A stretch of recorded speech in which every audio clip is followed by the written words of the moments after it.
Hi everybody, it's December 14th, 2024, and this is my video journal of my recovery from the trauma of watching my little brother, Paul Kierans, 65, with Down syndrome be locked up by the British Columbia New Democratic Party government for 588 days. And then I believe that he was killed. He had a stroke or some brain event on April 13th of 2024. And I believe that his medical support, I know his ventilator was withdrawn when my nun sister from Ontario, who had a fraudulent and forged representation agreement over him. That's what started all of this, is I discovered that the government group home had created fraudulent and forged power of attorney over my brother, naming my 82-year-old Catholic nun sister 4,000 kilometers away in Ontario as his representative. So when I discovered that and I complained to the police, the government group home terminated my visits permanently with my brother. Their lawyer said, "You'll never see your brother again." Truly evil. This is British Columbia, Canada, and it's true evil. Paul and I, he's 2 years younger than me. We grew up together. I cared for him at my home for no charge for 10 years until I lost my home. And the BC government locked him up for 588 days. And then I believe he was, as I said, he was killed when the nun found out that I'd learned that the police had reopened the investigation into the fraudulent and forged representation agreement. She ordered his doctor at Burnaby General Hospital to withdraw his ventilator. I mean, I saw this with my own eyes, and to sedate him to death, I believe, with hydromorphone. He didn't need to be sedated at all. He wasn't in any pain. He was recovering. He was struggling very hard to recover. Paul loves life.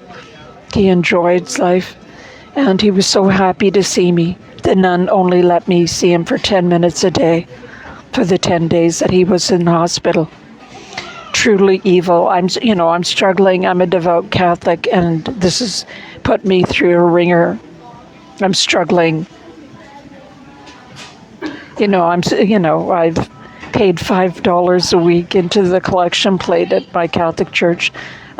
We've had the same Catholic parish for 30 years. And I'm just struggling. But one thing I know is that the New Democratic Party is evil, are evil socialists.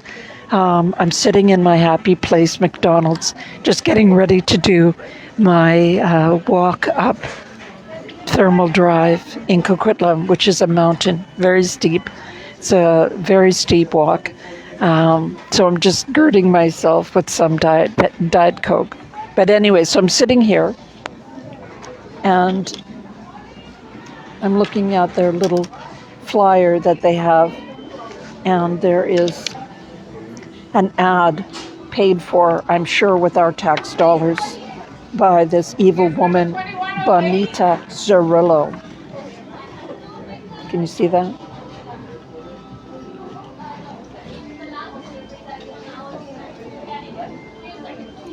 So this medical assistance in dying, this horrible Nazi plague on our beautiful country, Canada, was invented or created or thought up. So it's a killing of vulnerable and disabled people who are not necessarily dying naturally. Just let me look at this evil woman's face again.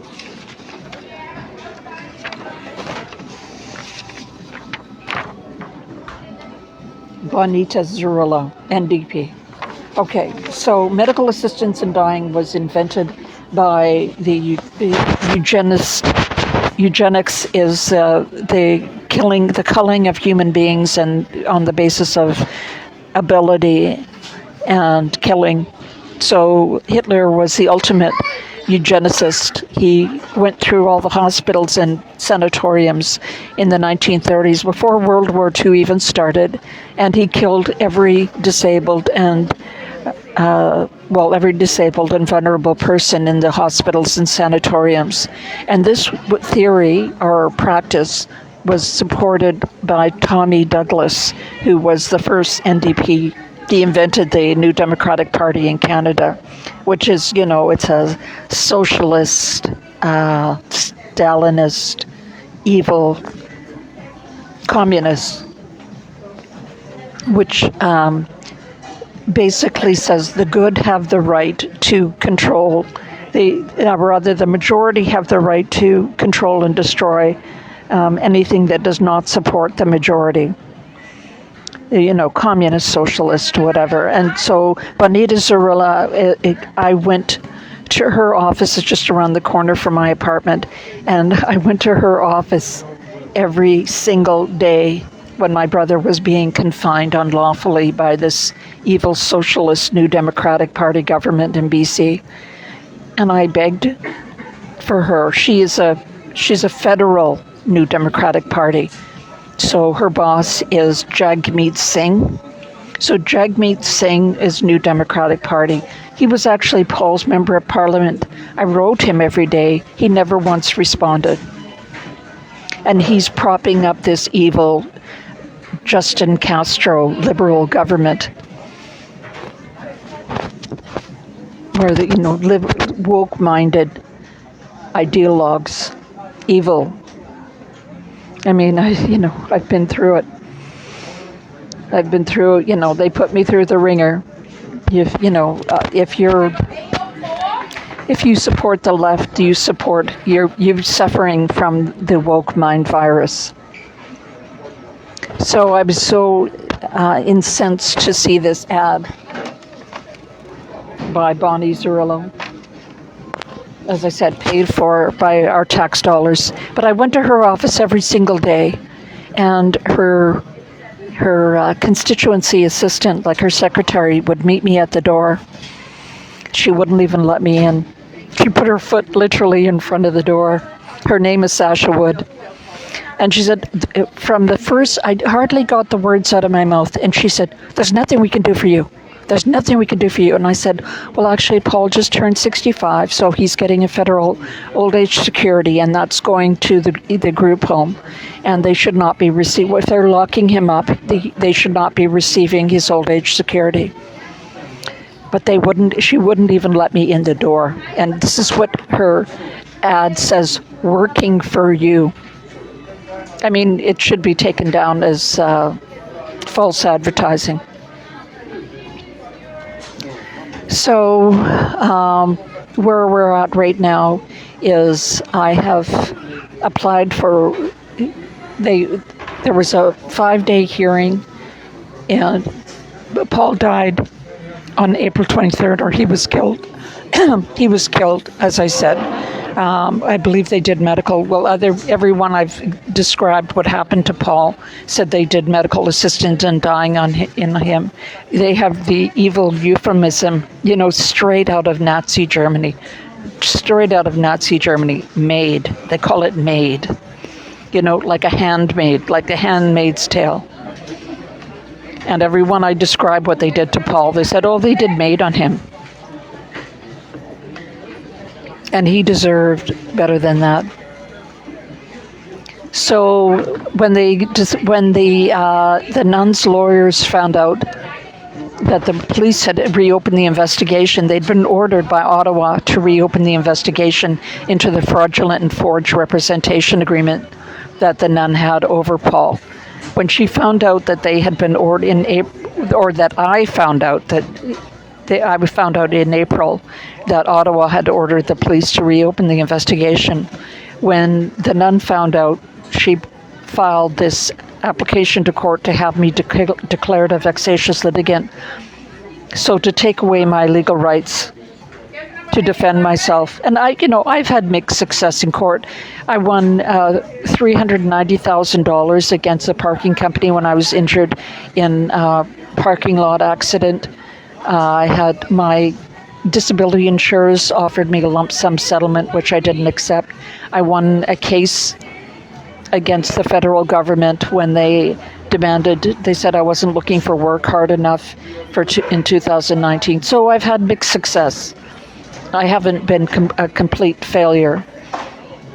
And I've been up against, in this case, the Catholic Church and the government of British Columbia with trying to get Paul freed. So what happened was there was a hearing in the middle of November, and they tried to have me declared a vexatious litigant, and I applied for an adjournment. I said, you should stop and wait to see what the police say about the representation agreement and my brother's death. And the judge, her name is Judith E. Hoffman, barreled right through, oh no. And I said, well, I've got a medical certificate that says I cannot attend a court, appear at court for longer than 2 hours a day.